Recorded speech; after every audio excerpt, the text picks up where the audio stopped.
Master గారి మాటగా చెప్పుకుంటూ ఉన్నాము. 7th చాప్టర్ అయిన 7వ చాప్టర్ అయిన విజ్ఞాన యోగంలో 24వ శ్లోకం చదువుకోబోతున్నాము. అదేవిధంగా మన రికార్డింగ్ నెంబర్ ఇక్కడ 60 అన్నమాట. సో ఇక్కడ ఏం చెప్తూ ఉన్నారంటే నేను నేను అని అందరూ వాడుతూ ఉంటారు ఆ మాటని. ప్రతి వాళ్ళు నేను అనే అంటారు.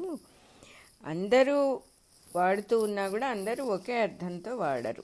ఎవరెవరు ఏ స్టేట్ నుంచి, ఏ కక్ష్య నుంచి, ఏ లెవెల్ నుంచి మాట్లాడుతున్నారో దాని ప్రకారం దాని అర్థం మారుతూ ఉంటుంది.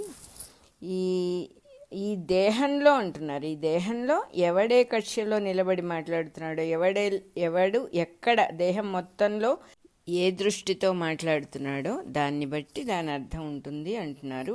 ఫర్ ఎగ్జాంపుల్ ఏం చెబుతున్నారంటే, నేను లేవలేకపోతున్నాను అని ఒక పేషెంట్ అన్నాడు అంటే దానికి అర్థం ఆ దేహాన్ని గురించి మాట్లాడుతున్నాడు అతను. నా దేహం లేవలేకపోతోంది అనం కదా మనము, ఆ దేహమే నేనన్నట్టుగా అంటాం. సో అప్పుడు దేహం అన్నమాట. అతను నేను అనే పదానికి దేహము అని అర్థం. అదే రకంగా నేను బజారుకి వెళ్తున్నాను అంటాడు ఒక ఆయన. అన్నప్పుడు బజారుకి వెళ్ళే నేను ఏమిటి అక్కడ? బజారు గురించిన అభిప్రాయాలన్నీ ఉన్నటువంటి మనస్సు. అంటే ఎక్కడికి వెళ్ళాలి ఏమిటి, ఆ పిక్చర్ అంతా మన మనస్సులో ఉంటుంది. ఆ మనస్సు దాంతో ఉన్నటువంటి వేరే వేరే అభిప్రాయాలు, ఇవాళ అటు వెళ్ళకూడదు, ఇక్కడికి వెళ్ళాలి, ఈ షాప్ అయితే బెటరు, దీని తర్వాత ఇదే అని ఒక ప్లాన్ ఉంటుంది మనసులో. ఆ అభిప్రాయాలు. అదే రకంగా దేహం ధరించిన దుస్తులు, ఏవో బట్టలు, బయటకు వెళ్ళే బట్టలు వేసుకుంటాం కదా, కళ్ళజోడు, జేబులో వస్తువులు, చెప్పులు, చేతిలో బ్యాగు అన్నీ కలిపి ఈ మొత్తానికి నేనని అర్థం. ఎందుకంటే నేను వెళ్తున్నాను అన్నప్పుడు ఏమేమి ఉంటాయి మన దగ్గర, బయటికి వెళ్తున్నాను అన్నప్పుడు అవన్నీ కలిపి నేను అవుతుంది అక్కడ. అంతేగాని నేను బ్యాగుతో, నేను బట్టలు వేసుకొని, నేను నా అభిప్రాయాలతో వెళ్తున్నాను అని అనం కదా మనం. అప్పుడు నేను అనే మాటకి ఇదన్నమాట అర్థం. భోజనం చేసిన తర్వాత నేను వెళ్ళొస్తాను అన్నాడంటే దేహము, తిన్న భోజనం మొత్తము రెండు కలిపి నేను అని అర్థం అక్కడ. ఇన్నిటినీ వదిలేసి, ఈ ఐడియాలన్నీ వదిలేసి నేను అంటే నిజంగా అసలు ఏమిటి అర్థం అని దాని మీద ప్రశ్న కనుక వేస్తే నిజంగా ఆశ్చర్యం వేస్తుంది. నేను అనే అభిప్రాయం తప్ప అక్కడ వేరే ఏం అర్థం లేదంటున్నారు. There is no meaning at all. అదొక ఊహ, అదొక ఒపీనియన్ అంతే. అంతకంటే నేను అనేదానికి అక్కడ ఈ మానవుడు నేను అని అనటంలో దానికి అసలు అర్థం లేదు అంటున్నారు.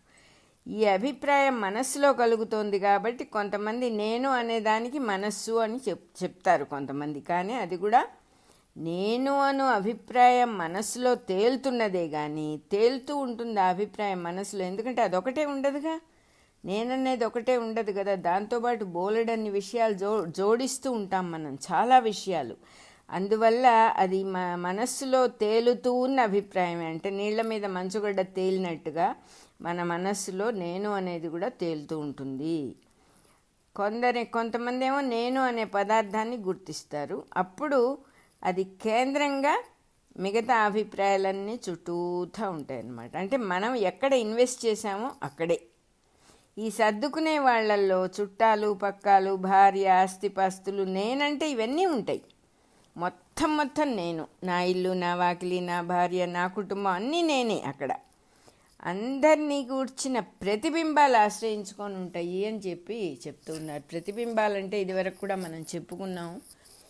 మనం వాస్తవాన్ని చూసే శక్తి మానవ దేహానికి కానీ మనస్సుకు కానీ లేదు. అందువల్ల మనం we only see the reflections చూసి దాన్ని మన మనస్సు కెమికల్ చేంజెస్ చేసి ఎదురుగా ఉన్న వస్తువుని ఇది అని చెబుతుంది. అదర్వైజ్ ఎదురుగా ఒక దేహం నిలబడి ఉంటే ఆ దేహం మనకి మన కళ్ళ మీద, మన కళ్ళల్లో ఉన్న రెటీనా మీద తల్లకిందులుగా రిఫ్లెక్ట్ అవుతుంది. అద్దంలో పడ్డ బొమ్మ లాగా ఉండకుండా, అద్దంలో పడ్డ బొమ్మ అయినా కూడా తల్లకిందులుగా పడుతుంది. అది ఆ తల్లకిందులుగా పడిన దాన్ని మన మెదడులో ఉన్న, బ్రెయిన్లో ఉన్న కెమికల్స్ టక ఫాస్టెస్ట్ చేంజ్ చేసి అటు తిప్పి చూపిస్తాయి. అంటే మామూలుగా కాళ్ళు నేల మీద ఉన్నట్టుగా చూపిస్తుంది ఆ బొమ్మ. ఇది నిజమని ఎట్లా అంటాం మనం? ఇది కళ్ళ మీద, రెటీనా మీద రిఫ్లెక్షన్ పడుతోందని మనకు తెలుసు. రిఫ్లెక్షన్ పడకపోతే మనకెవరు కనపడరు. గుడ్డివాడికి ఎవరు కనపడరు కదా. కేవలం రెటీనా మీద పడిన ప్రతిబింబమే ఇది. అదే చెప్తూ ఉన్నారు ఇక్కడ.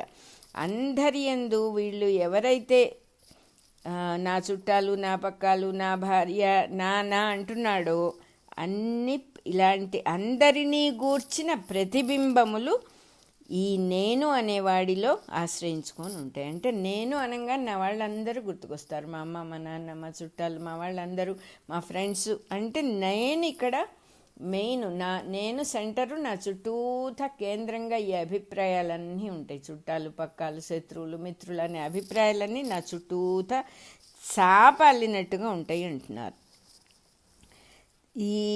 వీళ్ళందరూ వాళ్ళ వాళ్ళ స్వభావాలతో ఉండకుండా అందరి స్వభావాలతో కలుపుకొని చాపలు అల్లినట్టుగా ఉంటారు. కలలో వ్యక్తుల్లాగా వీళ్ళందరూ కూడా తన చేత చేయబడిన పొగబొమ్మలై ఉందురు. ఇంకా ఇంతకంటే మనకేమన్నా చెప్పాల్సింది ఉందా అసలు? తన చేత చేయబడిన పొగబొమ్మలు అంటున్నారు. కనీసం నీడని కూడా అనట్లా. నీడకు కూడా ఒక ఆధారం ఉంటుంది. పొగ బొమ్మట అంటే మన మనసుతో మనం ఊహించుకుని ఒక బొమ్మ తయారు చేసుకుని, అంటే కళ్ళకు కనపడుతుంది ఒకటి, దాన్ని అది తల్లకిందులు చేసి మనస్సు చూపిస్తుంది. చూపించిన దాని చుట్టూతా మనం అల్లుకునే అభిప్రాయం, ఈవిడ నా భార్య, వీడు నా పిల్లవాడు, ఇక్కడ ఈవిడ నా చుట్టము, ఈవిడ నా ఫ్రెండు, ఈయన నాకు చాలా ఆప్తమిత్రుడు, ఇలా ఒక్కొక్కటే పొగబొమ్మలై ఉంటాయి. అంతకంటే అక్కడ రియాలిటీ లేదు అని ఎంత చక్కగా చెబుతున్నారు. అన్నిటికీ కేంద్రం ఎవరు? నేను లేకపోతే వీళ్ళెవరు లేరు. ఎందుకంటే వీళ్ళందరినీ నేనే సృష్టించుకున్నా, వీళ్ళెవ్వరూ లేరు. ఇట్లాంటి స్థితిలో నేను అనే మాటకి అహంకారము అని క్లియర్గా అర్థం చెప్తున్నారు. ఎందుకంటే నిన్ను నువ్వు సపరేట్ చేసుకున్నావు, నువ్వు సో అండ్ సో దేహం అని నువ్వు అనుకుంటున్నావు, నీ చుట్టూతా ఇంత ప్రపంచాన్ని, నీ వాళ్ళని నువ్వే సృష్టించుకున్నావు, నీ వస్తువుల్ని నువ్వే సృష్టించుకున్నావు, నీ లోకాన్ని నువ్వే సృష్టించుకున్నావు. నిన్ను తీసేస్తే అక్కడి నుంచి నీ ప్రపంచం అంతా కూలిపోతుంది. ఎందుకంటే నీ ప్రపంచంలోకి ఇంకొకళ్ళకి ఎంట్రీ లేదు. వాళ్ళ ప్రపంచం వాళ్ళకు ఉంటుంది. వాళ్ళ ఊహలు, వాళ్ళ అభిప్రాయాల ప్రకారం వాళ్ళ పొగబొమ్మలు వేరుగా ఉంటారు. నేను చూసేది వాడు చూసేది ఒకటే అంటాం. కాదది, మనకి తెలియదు ఆ విషయం. అంతే, వేరేవి చూస్తూ ఒకటే చూస్తున్నాము అని అనుకుంటాం మనం. అటువంటి స్థితిలో ఆ మాటకి, నేననే మాటకి అహంకారము అంటే ఇది నేను అనే భావమే అహంకారం. అహం అంటే ఇది నేనుతో ఒకదాన్ని కలిపాం, ఒక దేహాన్ని నేనుతో కలిపినప్పుడు అది అహంకారము అయింది. ఇప్పటిదాకా చెప్పిన నేనులన్నీ కూడా వ్యక్తములు, అంటే పైకి కనపడుతున్నాయి. ఒకే వ్యక్తిలో ఉన్న అనేక వ్యక్తులు వ్యక్తములవుతూ ఉన్నాయి. అనేక వ్యక్తులు ఒకే వ్యక్తిలో. ఇట్లా ప్రతి వ్యక్తిలోనూ కనీసం కొన్ని వేల నేనులు ఉంటాయి అంటున్నారు. ఒక నేనని మనం అనుకుంటున్నాం, కానీ ఈ నేను ఎన్ని నేనుల్ని తయారు చేసిందంటే ఒక్కొక్క మనిషిలో కొన్ని వేల నేనులు ఉంటాయి. ఒక్కొక్క ఊహ ఒక్కొక్క నేను, అంతే. వాడు నేనుగానే ఆ ఊహని క్రియేట్ చేసుకుంటాడు. సో వేలు లక్షలు అయిపోతాయి అవి. ఎన్నో సన్నివేశాలు తడవకొక నేను చొప్పున ఆ సమయాన్ని బట్టి, ఆ సన్నివేశాన్ని బట్టి రకరకాల కథలు జరుగుతూ ఉంటాయి. కథ తెగకుండా జరుగుతూనే ఉంటుంది. అనేక సన్నివేశాలు జరుగుతాయి, కథ తెగకుండా వెళ్ళిపోతూ ఉంటుంది. సుఖాన్ని గురించి అభిప్రాయాలు లక్షలు ఉంటాయి. ఇదైతే సుఖం, అదైతే అన్ని అభిప్రాయాలే. ఇక్కడ సుఖం మాత్రం ఉండదు. జీవితం శరవేగంగా సాగుతూ ఉంటుంది అంటున్నారు. శరము అంటే బాణం. ఒక బాణం వదిలితే ఎంత ఫాస్ట్గా వెళ్ళిపోతుందో జీవితం కూడా అంత ఫాస్ట్గా వెళ్ళిపోతూ ఉంటుంది. శరవేగం వెళ్ళిపోతుంది. నిలబడటానికి కూడా తీరికుండదు. అన్నీ అవసరమైన పనులే అనిపిస్తాయి, ఏది వదలలేము. స్థాయి చిక్కక అంటే స్థిరత్వం లేకుండా దేహాన్ని, శరీరాన్ని పిచ్చివాడి లాగా అటు ఇటు తిప్పుతూ ఉంటాడు అని చెబుతున్నారు. ఇంకా ఇంతకంటే మనకి వివరంగా ఎవరు చెబుతారు? మాస్టర్ గారు లాంటి వాళ్ళు తప్ప. పవిత్రమైన ఆదర్శాలు ఉంటాయి, ఆశయాలు ఉంటాయి, కానీ అందులో తానేది కాదు. తాను కేంద్రంగా అంటే తనే సెంటరు, అన్నీ తన చుట్టూ తిరుగుతూ వెక్కిరిస్తూ ఉంటాయిట. అదే వాడి అస్థిమితం. అన్నీ తను ఏర్పరచుకున్న అభిప్రాయాలు, ఆశయాలు, అనేక రకాలైనటువంటి అద్భుతమైన అభిప్రాయాలు, మంచివి చెడులు అన్నీ కలిపి, ఆదర్శాలు అన్నీ కలిపి తన చుట్టూ తిరుగుతూ వెక్కిరిస్తూ ఉంటాయి అంటున్నారు.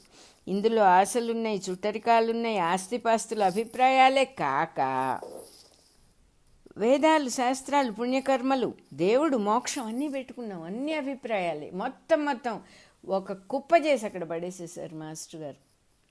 మొత్తం అభిప్రాయాలే. వేదాలు, శాస్త్రాలు, మోక్షాలు కూడా ఉంటాయి అక్కడ, మోక్షం కూడా ఉంటుంది, అన్ని అభిప్రాయాలే. ఇవన్నీ కూడా వడ్డించిన విస్తరికి తీసిన ఫోటోలు లాంటివి అంటున్నారు. ఇంకా ఇంతకంటే మన చెంప మీద కొట్టడానికి ఇంకేం కావాలి? వడ్డించిన విస్తరికి ఫోటో తీశారట. ఆ ఫోటోతో అందరికీ సంతర్పణ. అసలు కడుపు నిండుతుందా ఎవరికైనా? అసలు ఆకలి దప్పులు తీరుతాయా? ఎక్కువ అవుతాయా తీరుతాయా? ఆ విస్తరి చూసిన కొద్దీ ఎక్కువ అవుతాయి.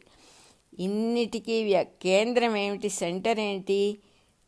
అనవసరంగా వ్యక్తమైన నేను లేక అహంకారము. దీనికి ఏమిటి కారణం? ఇదంటే ఒక చోట నేను అని లేవంగానే ఆ లేచింది ఇన్ని రకాలు తన చుట్టూ సృష్టించుకొని తను సృష్టించుకున్న గూట్లో తనే ఇరుక్కుపోయాడన్నమాట. అదే కారణం అంటూ, ఆ అహంకారమే కారణం అంటున్నారు. ఆ కేంద్రంతో నడిచే జీవితమే సంసార బంధం. ఆ కేంద్రంతో నడుస్తూ ఉన్నది ఆ జీవితం, అదే సంసార బంధం. ఇంతకుముందు కూడా చెప్పుకున్నాం. సంసారం అంటే భార్యా పిల్లలు కాదు, సంసారం అంటే భర్త పిల్లలు కాదు. సంసారము అంటే మన మనస్సులో ఏర్పరచుకున్న అభిప్రాయాలు, గట్టి ముడులు, గట్టి అభిప్రాయాలు. అంటే బెసగా అటు ఇటు కదలకుండా గట్టిగా పట్టుకుంటాం అభిప్రాయాలు. ఇది నాకు తెలుసండి, ఇది ఇంతేనండి. ఎందుకంత పట్టుదల? మనం ఏదనుకుంటే మనకు అది రైటు, అవతల వాడు ఏదనుకుంటే వాడికి అది రైటు. అది కూడా తెలియదా మనకు? కాదు, నేనన్నదే రైట్ అంటాడు. ఎందుకంటే అహంకారము. అహంకారం అంటే ఏంటి? ఒక అభిప్రాయాన్ని పట్టుకొని ఉంటుంది అది. దానికి అంతకంటే ఆలంబన ఏం లేదు. దేహం కూడా దానికి ఏమి చోటు ఇవ్వదు. అభిప్రాయాన్ని పట్టుకున్నదే నేను అని అక్కడ కూర్చొని ఉంటుంది. ఆ గట్టి అభిప్రాయం తీస్తే ఆ నేను పడిపోతుంది, అక్కడ ఫాల్స్ నేను పడిపోతుంది, సొసైటీ మేడ్ సెల్ఫ్ కూలిపోతుంది. అందుకని అది ఎప్పుడు ఒక గట్టిగా ఏదో ఒక ముడి వేసుకొని కూర్చుంటుంది అన్నమాట. తను చాలా వల్నరబుల్ అని దానికి తెలుసు. సో తనను తను కాపాడుకోవడానికి ఎప్పుడు ఒక ప్రాబ్లం క్రియేట్ చేయటమో, ఎప్పుడు ఒక గట్టి అభిప్రాయాన్ని పెట్టుకోవటమో, ఎప్పుడు హుక్కు చేసుకోవాలి తనని తాను ఎక్కడొక్కడ. అది సంసార బంధం. అలా చేసుకోవటమే సంసార బంధం తప్ప భార్యా పిల్లలు కాదు, భర్త పిల్లలు కాదు, ఉద్యోగాలు కాదు, ఏమీ కాదు. వీటన్నిటితో పాటు ఇంకా చెబుతున్నారు. ఇప్పుడు అన్నీ వడ్డించిన విస్తరికి ఒక ఫోటో తీసి పెట్టారు. దానివల్ల మన ఆకలి ఎక్కువైంది కానీ ఆకలి తీరటం లేదు. దీనికి కారణం ఏంటంటే నేను అనే అహంకారం. ఆ కేంద్రంతో నడిచే జీవితం సంసార బంధం అంటాము అని చెప్పారు. ఇందులో ఈ వడ్డించిన విస్తరి ఫోటోతో పాటు ఇంకా ఫోటోలు ఉంటాయిట. అవేమిటంటే భక్తి, వైరాగ్యాల ఫోటోలు కూడా ఉంటాయిట. ఇదేమిటి అసలు? ఇవన్నీ ఫోటోలు అంటున్నారు. ఫోటోలే న్యాయంగా, ఎందుకంటే ఊహలే కదా. ఇమాజినరీ వరల్డ్ గురించి చెబుతున్నారు మాస్టర్ గారు ఇక్కడ. భక్తి ఇమాజిన్ చేసుకుంటాడు, వైరాగ్యం ఇమాజిన్, అన్నీ మనస్సుతో ఇమాజినేషన్స్. ఇక్కడేమీ లేవు అంతకంట.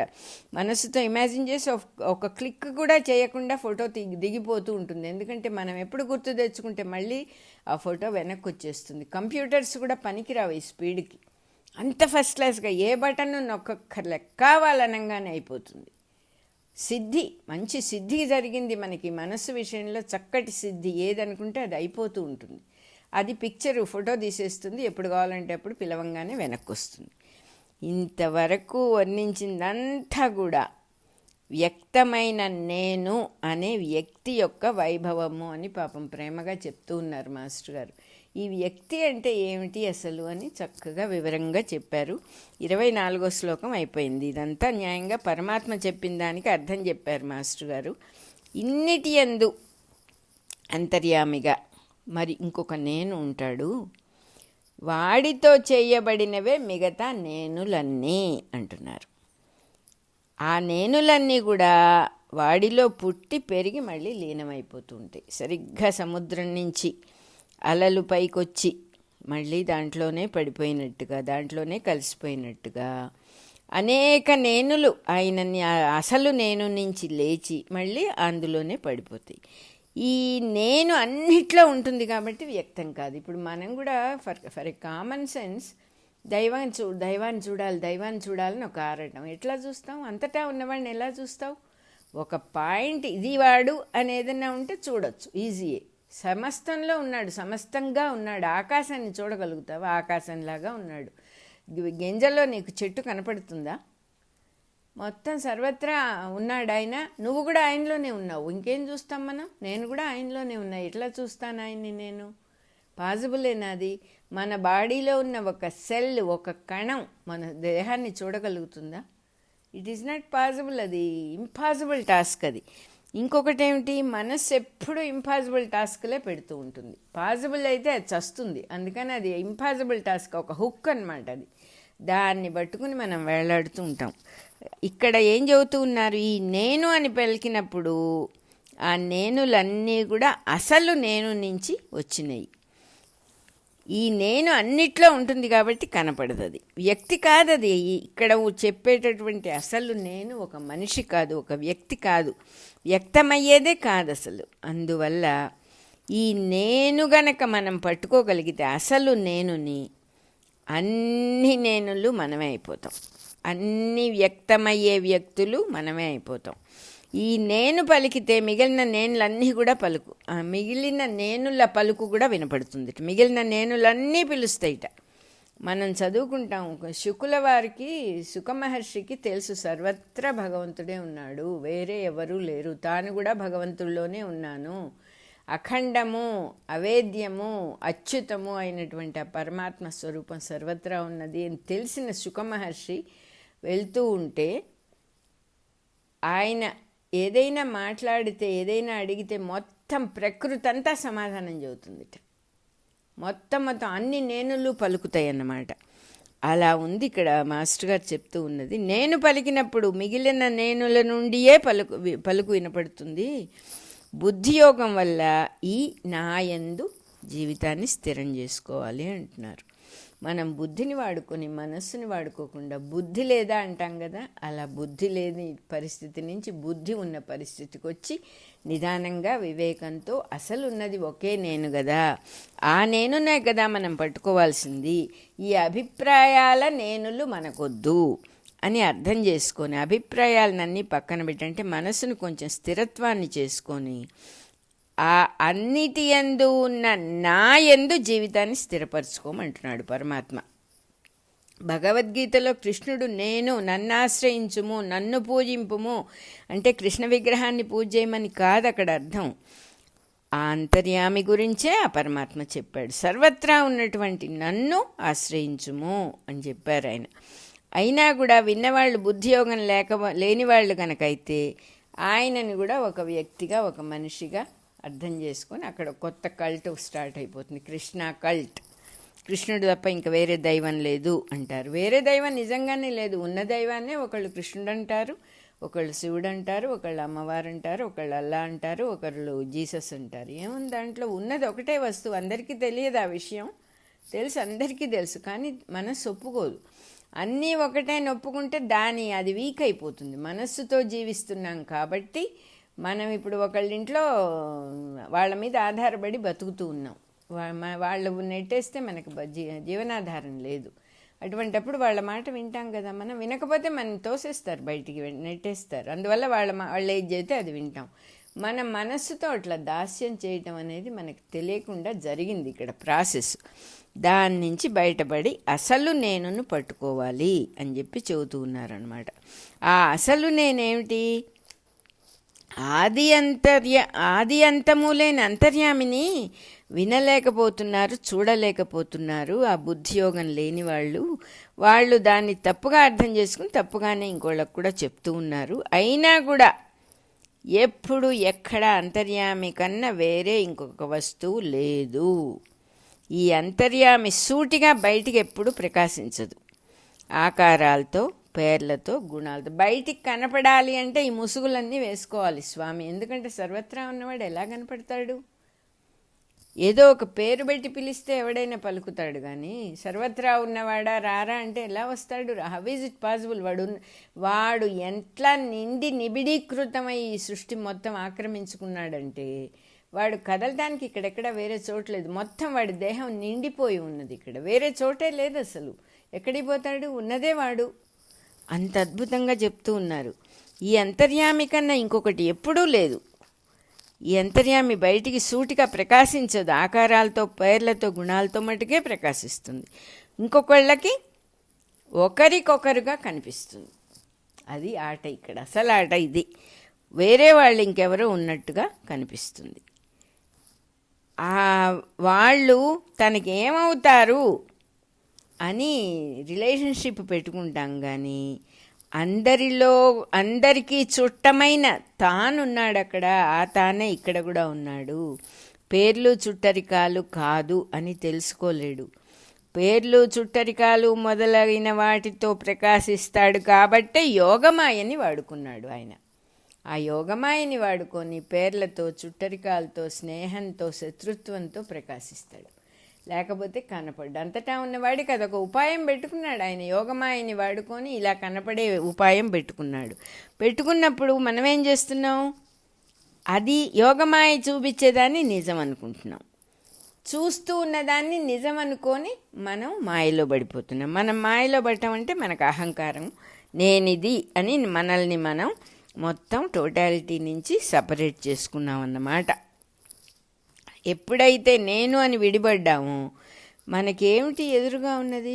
టోటాలిటీతో నువ్వు ఒక్కడివి, నేను ఒక్కదాన్ని విడిపడిపోతే మొత్తం ఫైట్ ఎవరితో? సృష్టితో. గెలుస్తామా మనం? సృష్టి మొత్తం మనకి ఎగెనిస్ట్ అయిపోయింది. ఎందుకంటే you have separated your self. ఒక్క పిల్లవాడు, కుటుంబంలో పుట్టినవాడు అందరినీ ఎదిరించి ఇంట్లో నుంచి వెళ్ళిపోయాడు.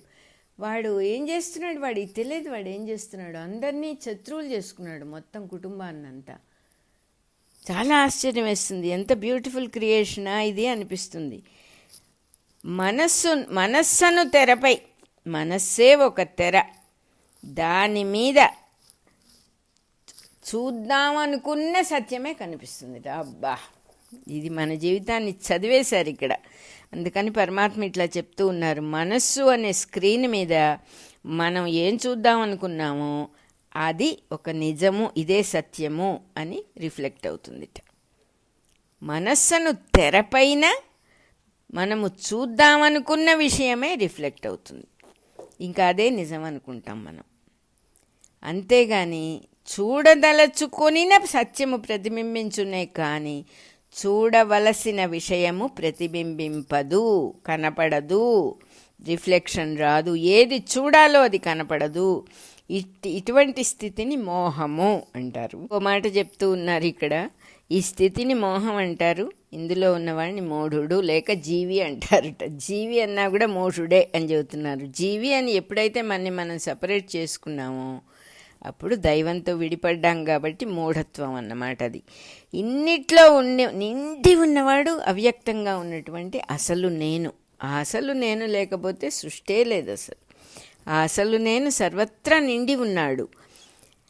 కాబట్టి జనన మరణాదులు లేని ఆ నేనుని ఎవరు తెలుసుకోవటం లేదని కృష్ణ పరమాత్మ చెప్తూ ఉన్నారు. ఈ నాయందు జరిగినవి ఆయనే ఇంకా చెబుతున్నారు. ఈ నాయందు అంటే అసలు నా గురించి చెప్పామో, అసలు నేను గురించి చెప్పామో, ఈ నాయందు జరిగేవి, జరగబోయేవి అన్నీ కలిపి ఇక్కడ నిజంగా చెప్పాలంటే వర్తిస్తూ ఉంటాయి, నటిస్తూ ఉంటాయి, ప్రతిబింబిస్తూ ఉంటాయి. ఈ అన్నిటినీ కూడా ఈ నేను తెలుసుకుంటూ ఉంటుంది. అందులో పుట్టిన ఎవడు ఈ నన్ను తెలుసుకోలేడు. అంటే మనం ఇందాక చెప్పుకున్నట్టుగా దేహంలో ఉన్న ఒక కణం, ఒక సెల్లు దేహాన్ని మొత్తాన్ని తెలుసుకోలేదు. అట్లాగే ఇందులో పుట్టిన నేనుగాడు ఒకడు ఉన్నాడు. మనమందరం అందులో పుట్టిన నేనులే. ఆ నేను అసలు నేనుని తెలుసుకోలేకపోతున్నాడు. 25, 26 శ్లోకాలు అయిపోయినాయి ఇక్కడ. నీళ్ళల్లో మంచు గడ్డగట్టుకున్నప్పుడు నీటి కన్నా వేరుగా తేలుతూ ఉంటుంది న్యాచురల్గా. కానీ నీటికి మంచుగడ్డకి పరస్పర సంబంధం ఏర్పడుతోంది. అంతేగా మరి. నీళ్ళల్లో మంచుగడ్డ ఉంటే అది తేలటానికి నీళ్లు కావాలి. అది ఎక్కడుంది అంటే దేంతో తయారు చేయబడింది అంటే నీళ్లతోనే తయారు చేయబడింది. అంటే రెండిటికి రిలేషన్ ఉంది, వేరే వేరే వస్తువు కాదు. కానీ ఒకే వస్తువుని నీరు అంటాము, మంచుగడ్డ అంటాము. రెండు స్థితులు వచ్చేసినాయి అక్కడ. ఈ పరస్పర సంబంధాలన్నీ కూడా జంటలుగా ఏర్పడుతున్నాయి.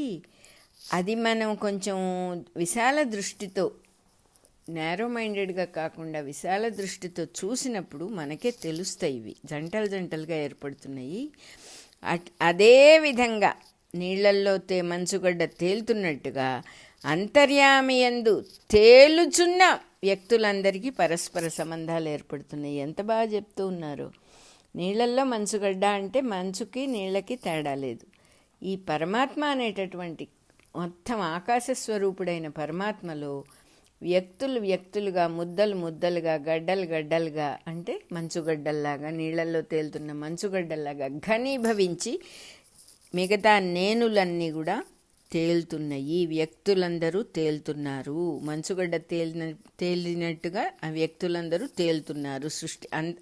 సృష్టి మొత్తం ఆక్రమించుకొని ఉన్న అంతర్యామియందు తేలుతూ ఉన్న వ్యక్తులందరికీ కూడా ఏమవుతోంది? నీళ్ళకి మంచుగడ్డకి ఎలా సంబంధ బాంధవ్యాలు ఏర్పడుతున్నాయో ఇక్కడ కూడా పరస్పర సంబంధాలు ఏర్పడుతున్నాయి. మంచుగడ్డ తేలుతూ ఉన్నప్పుడు ఏమవుతుంది? నీళ్ళకి కొంత ఒత్తిడి కలుగుతుంది. మంచుగడ్డ బరువు కాబట్టి అది పడగానే నీళ్లు కొంచెం పైకి లేస్తాయి, ఒత్తిడి వస్తుంది. అలాగే వ్యక్తుల మధ్యలో కూడా ఇచ్ఛా, ద్వేషం మొదలైన జంటలు పుడుతూ ఉన్నాయి. ఇందాక కూడా జంటలుగా అన్నారు. ఈ పరస్పర సంబంధాల వల్ల జంటలు ఏర్పడటం అంటే ద్వైతం వస్తోందన్నమాట. వ్యక్తుల నడుమ ఇచ్ఛా, ద్వేషము అలాంటివి పుడుతూ ఉన్నాయి. దాంతో సంబంధించిన వ్యక్తులైన నేనులకు ఎవరెవరికి ఇవన్నీ పుడుతున్నాయో, కొంతమందికి పుట్టకుండా ఉంటాయని చెప్పడానికి వీళ్ళే, దేహం ధరించిన వాళ్ళందరికీ పుడుతున్నాయి. తాను బయటికి రావాలి, అసలు నేనుని పట్టుకుని తాను దాని నుంచి విముక్తుడవ్వాలి. కానీ సహజంగా అందరికీ అన్నీ ఉంటాయి. ఆ వ్యక్తుల నడుమ ఇచ్ఛాద్వేషాలు అవన్నీ ఉన్న నేనులకు మోహం ఏర్పడుతోంది అంటున్నారు. ఎప్పుడైతే రెండుగా కనపడిందో ఒక వస్తువు, మోహం అనేది శుభ్రంగా ఏర్పడింది. సృష్టిలో అన్ని జీవులు సమ్మోహితులై మోహ బలము అనే జీవిత ప్రవాహంలో కొట్టుకుపోతూ ఉన్నారు అంటున్నారు. ఎంత బాగా చెప్తూ ఉన్నారు. మోహ ప్రవాహం ఉందట ఇక్కడ. ఆ మోహ ప్రవాహంలో జీవులందరూ కూడా కొట్టుకుపోతూ ఉన్నారు. తెలివి ఉన్నంతకాలం సంసార సాగరాన్ని ఈదుతున్నారు. ఇదే ఈ మోహబలము అనే జీవిత ప్రవాహమే సంసార సాగరం. తెలివి ఉన్నంత మటుకు ఈదుతారు. ఇలా ఈది ఈ ఈదులాటను కూడా సద్వినియోగం చేసుకోవచ్చు అంటున్నారు. అవును, కరెక్టే. ఆ సంసార సాగరంలోనే ఉన్నాం మనం. కానీ దాన్ని కూడా సద్వినియోగం చేసుకోవచ్చు. అంటే ప్రతి చోట మనకు ఒక అవకాశం దైవం ఎప్పుడూ పెట్టాడు. ఎట్లా సద్వినియోగం చేసుకోవచ్చు? మోహము బంధము అని తెలుసుకోవచ్చుట. దానిని కలిగించు పనులని వేర్వేరు విభాగాలుగా ఓహో దీనివల్ల మోహం కలుగుతోందా, ఓహో మోహం అంటే ఇదా అని మనలో నుంచి దాన్ని వేరు చెయ్యవచ్చుట. తను సృష్టించుకున్న మోహ సృష్టితోనే మొదటి తరగతి కర్మలను పాపకర్మలని, రెండవ తరగతి కర్మలను పుణ్యకర్మలని కల్పించుకోవచ్చు. మన వివేకంతో మనమే దాన్ని సపరేట్ చేసుకోవచ్చు అని చెప్పి చెబుతున్నారు. ఇవి మంచివి, ఇవి చెడ్డవి అని చేసుకోవచ్చు. తన నిర్ణయాన్ని బట్టే ఆ పాపకర్మలు అనే వాటిని మానేసి పుణ్యకర్మలు అనే వాటిని చేయొచ్చు. మంచి పనులు చేయొచ్చు, పిచ్చి పనులు ఆపేసి, పాపం కలిగించే పనులు ఆపేసి తనే నిర్ణయం చేసుకోవచ్చు. ఈ మోహంలోనే మంచిదేది చెడేది అని నిర్ణయం చేసుకొని మంచివి మటుకు చేస్తూ చెడ్డవాటి అట్లా ఉన్నారు కదా కొంతమంది సజ్జనులు ఉన్నారు కదా. వాళ్ళు అటువంటి సజ్జనులు అంటే ఏంటి? పిచ్చి పనులు చేయకుండా మంచి పనులు చేసేవాళ్ళు. అంతేగాని వాళ్ళు మోహం నుంచి పూర్తిగా బయటపడిన వాళ్ళ గురించి చెప్పటల్లా ఇక్కడ. సజ్జనులే కానీ మోహం నుంచి బయటపడిన వాళ్ళు కాదు. సజ్జనులు అంటే మంచి పనులు చేసేవాళ్ళు, మంచి హృదయం గలవాళ్ళు, ఇతరులని దూరంగా పెట్టేవాళ్ళు కాదు. ఇట్లా మంచి గుణాలు ఉన్నాయి వాళ్ళకి. అట్లా అందులోనే మంచి పనులు చేయొచ్చు. అవి చేస్తూ ఉంటే ఆ రెండోది దానంతట అదే తొలగిపోతుంది. యూజీ కూడా అనేవారు, they should drop on their own. బలవంతంగా చేయాల్సింది కాదు ఇది. మీ ఆశలు, కోరికలు, తర్వాత అలవాట్లు అన్నీ మీరు ఇంకొక అలవాటు చేసుకోవడం ద్వారా ఇవి పక్కకి తొలగిపోతాయి అని భాగవతం కూడా అదే చెప్తుంది. ఒక కొత్త అలవాటు, మంచి అలవాటు చేయటం ద్వారా అనేక ఆలోచనలు వస్తూ ఉంటాయి. ఇవాళ నేను నిద్ర లేచినప్పటి నుంచి పడుకునేదాకా దైవస్మరణ చేసుకుంటూనే పనులు చేసుకుంటాను అని ఒకరోజు నిర్ణయం చేసుకున్నాం. ఆ రోజు గుర్తున్నంతప్పుడల్లా మిగతా ఆలోచనలు మానేసి రామ రామ రామ రామ రామనో కృష్ణ కృష్ణనో ఏదో అనుకుంటూ ఉంటాం. అనుకుంటూ ఉన్నప్పుడు అది మన మనస్సుకు అలవాటు అవుతుంది కదా. అలా చేయగా చేయగా చేయగా అప్పుడు చాలా సహజంగా న్యాచురల్గా పక్కకి వెళ్ళిపోతుంది. ఏది అక్కర్లేదో దాన్ని స్మరించటం కాదు ఇక్కడ చెప్పడం. ఏది కావాలో దాన్ని స్మరిస్తూ ఉంటే అక్కర్లేనిది దానంతటదే పక్కకి వెళ్ళిపోతుంది అని చెబుతూ ఉన్నారు. అట్లాగే ద్వంద్వాలు తొలుగుతాయి, మోహం మాయమైపోతుంది. మాయమైపోతుందిట, మోహం పోతుంది. అంతర్యామినైన నేను తెలియబడుదును అంటున్నారు. ఇంకేం కావాలి మనకు అసలు? ఇట్లా మార్గం కూడా ఏది మోహమో చెప్పారు, మనం ఎక్కడున్నామో చెప్పారు, ఎన్ని నేనులున్నాయో చెప్పారు, దానిలో నుంచి ఎలా బయటపడాలో కూడా చెప్తూ ఉన్నారు ఆయనే. సో దైవం అంటే కరుణ అంటే ఇప్పుడు బాగా అర్థమవుతుంది. ఎంత కరుణ అంటే ఆయనకి, మీరు ఇలా బయటికి రావచ్చు, ఇక్కడ దోవ ఉంది అని చెప్పి చెబుతూ ఉన్నారు. ఆయనేమి మన యజ్ఞాలు చేయమని చెప్పటం లేదు, 10 మందిని పిలిచి గొప్ప గొప్ప యాగాలు చేయమని చెప్పటం లేదు. హాయిగా ఎక్కడున్న వాళ్ళు అక్కడ ఏ పని చేసుకుంటూ ఉన్నవాళ్ళు ఆ పనిలోనే మానసికమైనటువంటి స్థిరత్వాన్ని తెచ్చుకోవటానికి మంచి మంచి పనులు చేయండి, అదే జరుగుతుంది మిగతావన్నీ అని చెబుతున్నారు. ఈ విధంగా నాయందు దృఢమైన జీవితమే మీకు ఒక పెద్ద వ్రతంలాగా అయిపోతుంది. ఇంకేం అక్కర్లే, నన్ను పట్టుకుంటే చాలు. అసలు నేనేమిటి, సర్వత్రా ఉన్నవాడే కదా అసలు నేను అనేటటువంటి విషయం కనుక స్థిరపడిన కొద్దీ జీవితం వ్రతం అయిపోతుంది. మీకు వేరే వ్రతాలేమీ చేయాల్సిన అవసరం లేదన్నమాట. ఈ విధంగా ఎవరు నన్ను ఆశ్రయించి, ఎంత బాగా మంచి మాట వాడారో, దారి చేసుకొనుటకు ప్రయత్నించుచున్నారో, ఈ మోహము నిండి ఉన్న జీవిత ప్రవాహంలో దారి చేసుకొని బయటపడటానికి చుక్కాని లాంటి పరమాత్మని పట్టుకున్నాం.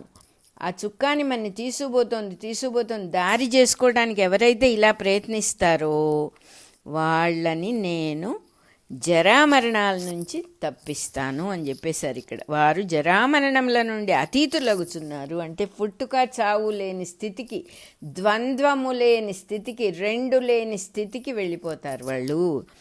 వారే బ్రహ్మము అయిన నన్ను తెలుసుకున్న వాళ్ళు.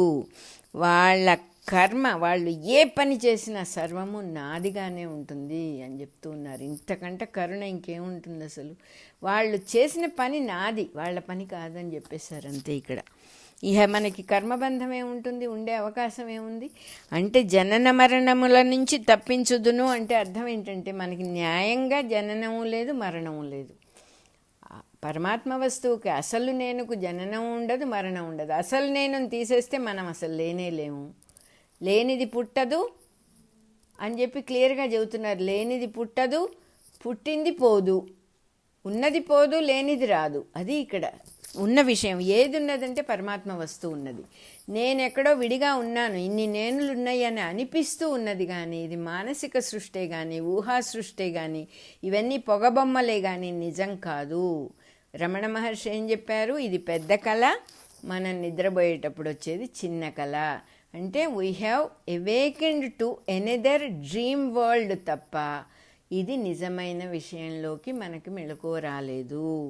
అందుకనే దీన్ని అవేకెనింగ్ అన్నారు. ఈ స్టేట్ని, రియలైజ్ అయ్యే స్టేట్ని అవేకెనింగ్ అని పేరు దానికి. We have awakened to another dream world అని తెలియక ఇందులో కొట్టుకుపోతూ ఉన్నాము. ఇది డ్రీమే, ఇది పెద్ద కళ. ఈ పెద్ద కళ నుంచి మనం విముక్తులం కావాలంటే మనకి మెళకువ రావాలి. కళ ఎప్పుడు పోతుంది? ఎవరికైనా కూడా మెళుకు వచ్చినప్పుడే పోతుంది. అదేవిధంగా ఈ పెద్ద కళ నుంచి అవేకెనింగ్ అయినప్పుడు మనల్ని మనం చక్కగా తెలుసుకుంటాము. ఆ అసలు నేను మన చేయబట్టుకొని లాగేస్తాడు, మనం ఆయనలో కలిసిపోతాం. అది చెప్తూ ఉన్నారు. 27 నుంచి 29 దాకా శ్లోకాలు అయిపోయినాయి. అలాగే మన రికార్డింగ్లో కూడా 60వ నెంబర్ అయిపోయింది. ఇక నెక్స్ట్ మనకి 7వ చాప్టర్ అయిన విజ్ఞాన యోగం అయిపోయింది ఈ 60వ నెంబర్తో. నెక్స్ట్ మనం 8వ అధ్యాయమైన అక్షర పరబ్రహ్మ యోగం మళ్ళీ చదువుకుందాం.